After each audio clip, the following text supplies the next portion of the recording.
Okay, welcome back. Happy Monday. We'll take our very quick look at the calendar. Today we wrap up our 4-class development of the topic of voting, and the key today is something called Arrow's impossibility theorem, which you might have read about. One thing that I think is really neat about this class is that if you take algebra classes, then you are taking mathematics that has been around for hundreds, perhaps thousands of years.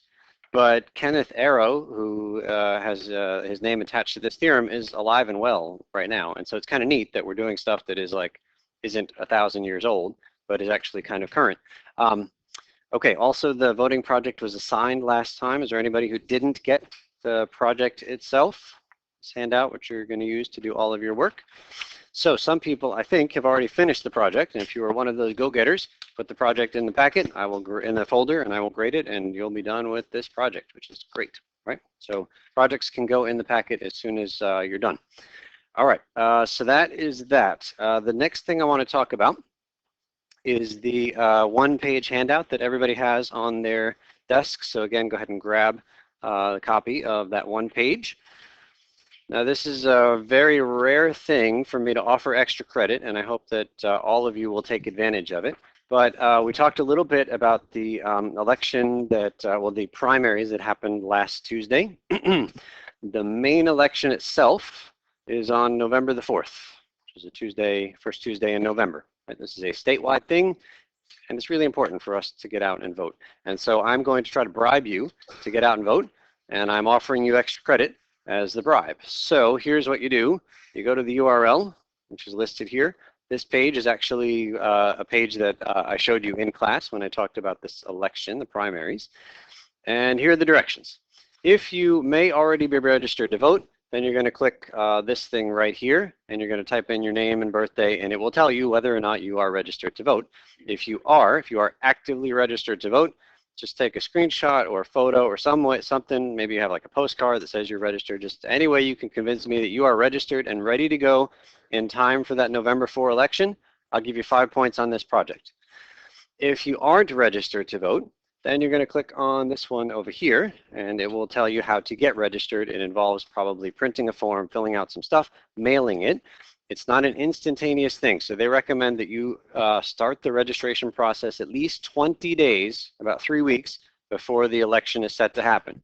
So if you wait until November the 3rd to try to get registered, you're not going to make it, all right? And you're not going to be able to get my extra credit points here. So 5 points for proving to me that you are registered in time for that election, and another 5 points, this time on Project 2, to actually get out and vote. So how are you going to prove to me that you voted at this November 4 election? I don't know, take a picture of yourself smiling in front of the polling place. You know, something, just something that shows me that you went out and voted, okay? So 5 points for registering, 5 points for voting. Any questions on the extra credit? Okay, so make this registration thing happen sooner rather than later so you don't forget about it. All right, let's jump in here, top of page 31, and we're going to go to number 1.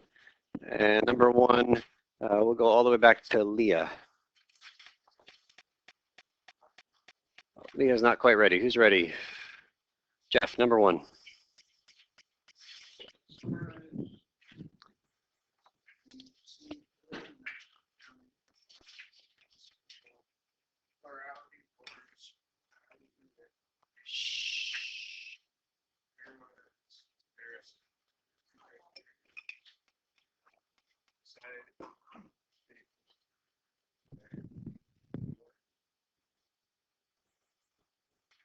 Dorsey.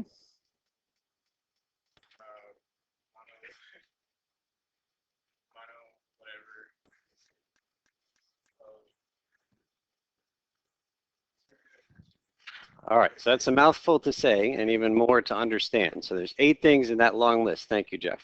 And they're all summarized on page 9 of the packet. So you might not have noticed that before, but all 8 of these things are on one page in one place. That is page 9 of the packet. So here's the deal. When you take our test, which is still a few weeks away, our first test is coming up October the 8th. It will be here before we know it. When you take that test, you are welcome to bring in a one-page piece of paper with anything written on it that you'd like. Any definitions, any formulas, anything that's going to help you during that test. Some of you might wonder, well, can I just bring in page 9, which is this beautiful summary of the fairness criteria and the vote counting methods? And I say no.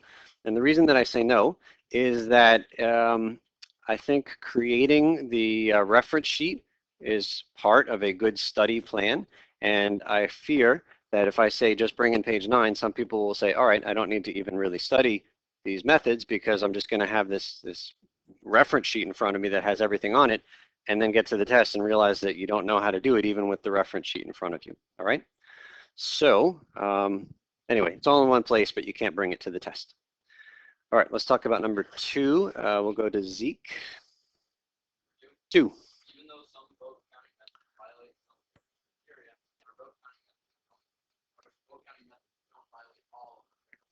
Yeah, so last class we saw an example where each of the 4 fairness criteria was violated. Every example we looked at was chosen because it would illustrate some unfairness.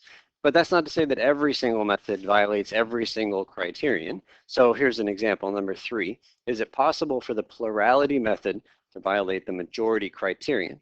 Now, there's a lot of unfamiliar words, but if you get familiar with all those words, I think you're going to say the answer is just no, it's not possible. So let's refresh our memories. When we are finding a winner using plurality, what are the only kinds of votes that matter? First place votes, and whoever has the most first place votes wins. That's it. That's how we do plurality. The majority criterion says if somebody has a majority of those first place votes, then they should win. Majority, does it mean more than anyone or more than half? More than half. If somebody has a majority of first place votes, they should win. Will they? If somebody has more than half of all of the first place votes, will they win when the only thing you are counting is first place votes? Absolutely. They're going to have more than anybody else, probably by a lot. So there's no chance for the plurality method to violate the fairness, the majority criterion. So is it possible? No. I know I've talked a little bit of smack about the plurality method, but at the very least, it always satisfies this majority criterion. Number 4, is it possible for the method of pairwise comparisons to violate the Condorcet criterion? Again, lots of vocabulary, but once you're comfortable with all those phrases, this is a pretty straightforward question to answer. When you are counting the vote using this method of pairwise comparisons, we do a head-to-head, that's the pairwise comparison, and every time somebody wins a head-to-head, they get what? They get a point, right? Every time a candidate wins a head-to-head, they get a point. Whoever has the most points at the end is the winner. The Condorcet criterion says if somebody beats everybody head-to-head, then they should win. Doesn't always happen, but if somebody beats everybody head-to-head, they should win. Well, if somebody beats everybody head-to-head, then they're going to get a point in every single one of those head-to-heads, and they got to have more points than anybody else, right? Because they beat everybody head-to-head. So is it possible for pairwise comparisons to violate this Condorcet criterion? No. It's not. Okay, let's go to Matt for 5.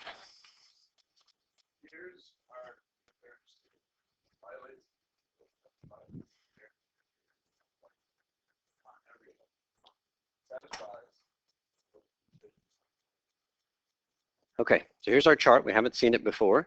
We've got the vote methods on the left-hand side, and then the top row has the fairness criteria. So for example, I think what we just saw is that the plurality method always satisfies the majority criterion, and that the pairwise comparisons method always satisfies the Condorcet criterion. But last class, we saw a lot of violations happen. And so any place we saw a violation, we've got this word violates. It doesn't mean it violates it every time. It just means it's possible for the vote counting method to violate the fairness criterion. So looking up here, which one of these has the most satisfies in the row? The pairwise comparisons has 3. It satisfies 3 of the 4 every time. Sometimes it fails this dropout criterion. Let's see, how does plurality do? Plurality has 2 satisfies and 2 might violate. Plurality with elimination seems really weak because it only has the 1 satisfy and it could fail the other 3. Borda is also pretty weak, 1 satisfy and fails the other 3. At the moment, we don't have a vote counting method that satisfies what? Yeah, we don't have one that satisfies all four, but in particular, which of these four fairness criteria, this dropout one, we don't have anything that always satisfies the dropout criterion. Okay, so 6, we'll go to Jen.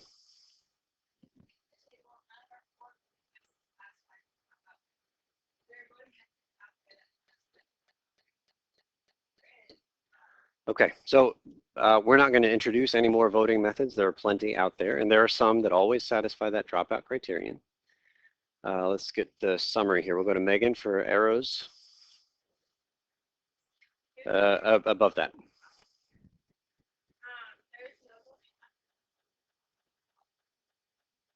Say it again, please.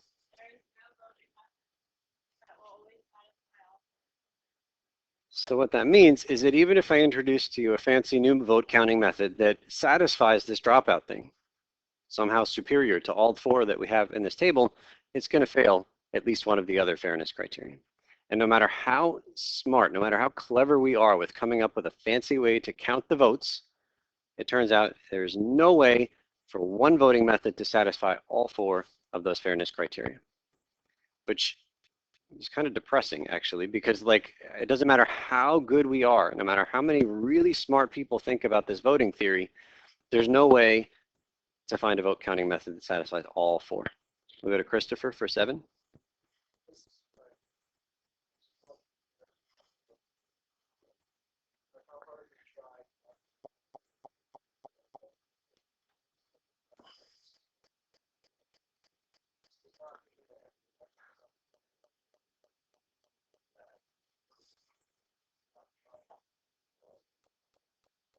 Good. Sarah, 8.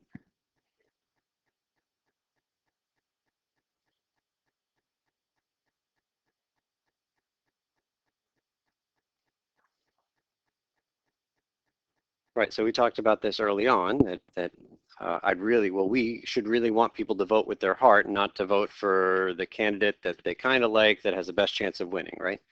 And so a system in which tactical voting is impossible, that is, you never get a better result by voting insincerely, well, that would be great, right? That's something desirable for us.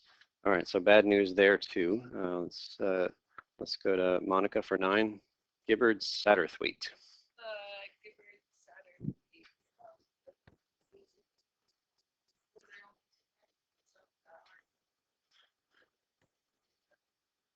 Okay, so, all right, if there's a dictatorship, meaning one person has all the power and controls the only vote that matters, then it's in that person's best interest to vote sincerely. Agree? Right? They should never vote tactically. They should just vote with their heart because whatever they want is going to happen. The only other way that we can prevent people from voting tactically when they go to the polls is this idea of random system, which means we're not going to tell you before you vote which way we counted the votes. So we just say, hey, everybody go to the polls, and you go out and vote. And then we say, okay, we decided we're going to do BORDA for this method, for this election. If you didn't know ahead of time that we were doing BORDA, then you wouldn't necessarily know the best way to kind of like cheat the vote a little bit, like abuse the system. And unfortunately, it doesn't really seem fair either to not tell people beforehand how they're going to count the votes. So this theorem is more bad news. There's just no way to avoid some people gaining from voting tactically. We can still look for a system that's less vulnerable to tactical voting, even though we can't completely eliminate it. Number 10, we'll come up here to Sue-Ann, 10. Does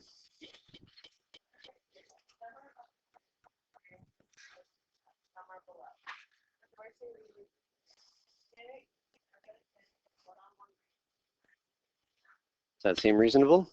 If a candidate loses to every other candidate in a head-to-head comparison, then they shouldn't win. That's another reasonable fairness criterion. These are here not for us to have more stuff to memorize on the test. I'm not going to ask you about these, but just to show you that the 4 fairness criteria are they're not the only 4. They're 4 of many.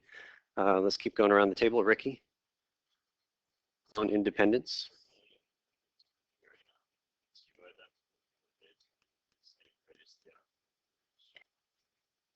That makes sense? If you have 2 people that are basically exactly the same, then they shouldn't gain, and they also shouldn't be hurt by the fact that their twin happens to be in the election. Seems reasonable. All right, so it's a little bit sci-fi, but But suppose that that you do have these two identical twins that are in the election, and suppose that it's a plurality election. So we just vote for whoever we think is the best. We're not ranking. Is that going to help the twins or hurt the twins? It's going to hurt them. Why? Good. Because what? Yeah, we're going to get different results. And in fact, the people that like one like the other, but they can't vote for both, so the vote gets split, right? That makes sense? If two identical people, they're both getting hurt because the vote is going to get split. In some sense, this happens in some presidential elections when you have a Democratic candidate and a Republican candidate are maybe very close to each other in terms of the polls. And then the Green candidate comes in and really, we all know, has no chance of winning. But if somebody votes Green first, which of these two do you think they were probably more aligned with, the Democrat or the Republican? Yeah, so like people talk about the Green Party candidate stealing votes from the Democratic candidate. Well, that's not, I mean, I can't agree with it in that regard because I want people to vote whoever they think is the best, even if that's the Green candidate. But the fact is, the Green candidate has no chance to win, and sometimes if those Green voters mostly vote for the Democrat, that would actually change the outcome of the election. And one example where we're pretty sure that happened was back in 2000 with Al Gore and George Bush. Right? And I forget who the Green candidate was. It wasn't Perot. Who was it? Nader, Ralph Nader. If Nader had pulled himself out of the election, then the results of the election probably would have been different. Right? It was so close between Bush and Gore. And we're going to assume that most of the people voting Green would have voted for Gore over Bush. The outcome of the 2000 election would have been different. I'm not faulting Nader, I'm faulting the system here. Shouldn't having two candidates that are similar shouldn't hurt them. Also shouldn't help them. If it's a Borda election and you have these two twins that you really like, well, you get to put one of them first and one of them second, and so they get tons of points and then lesser points for these other people.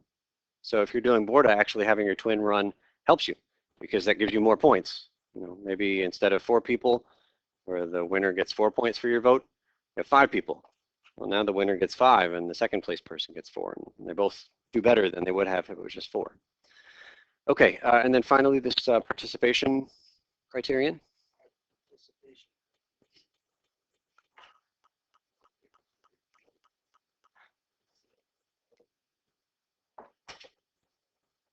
Quorum. Yeah, so quorum. So suppose that we have some class elections here, and we're going to vote for a class president. But in order for the vote to count, I want at least 90% of the class to be here on the day that we vote. Fair? Like I want our class to be well represented. So suppose that you know, our two candidates are these two people right here, and maybe it's really clear that Sue Ann is going to beat Ricky. Like you can tell, it's not even going to be close. But if you're a Ricky fan and you see that your boy Ricky is going to lose this election, it might be in your best interest to just plan on being absent on the day of the election in the hopes that the election won't happen at all. Does that make sense? Like we're not going to have this election until we have 90% of you here. And so it's actually might be in your best interest to not show up, to not vote, so that the vote can't happen. Well, that doesn't seem great either. You shouldn't do better by opting out of the vote. Okay, 11 is our conclusions. We'll come up here to Jackie.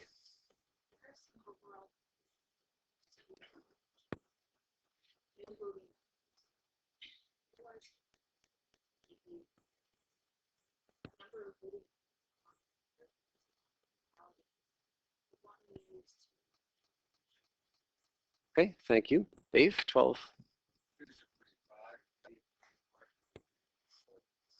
Anybody speak French? Can you pronounce that name for us? That part A, yeah.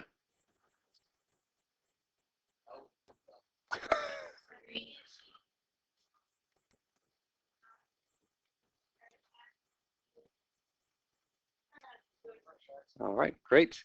All right, keep going, Dave. He was a.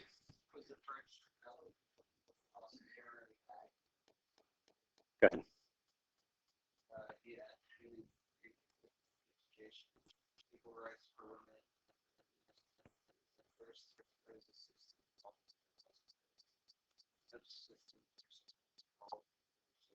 Good. Ashley?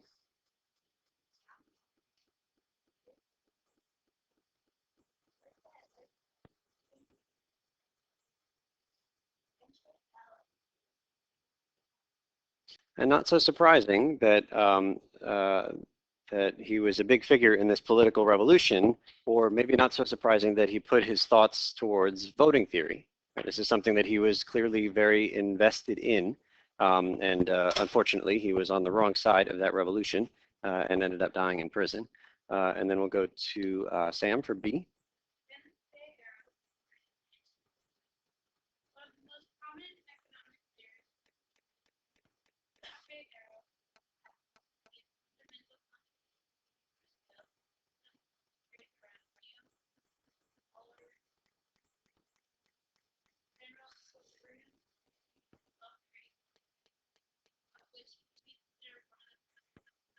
Great, thank you. So if you're interested in learning more about Neal-Walrasian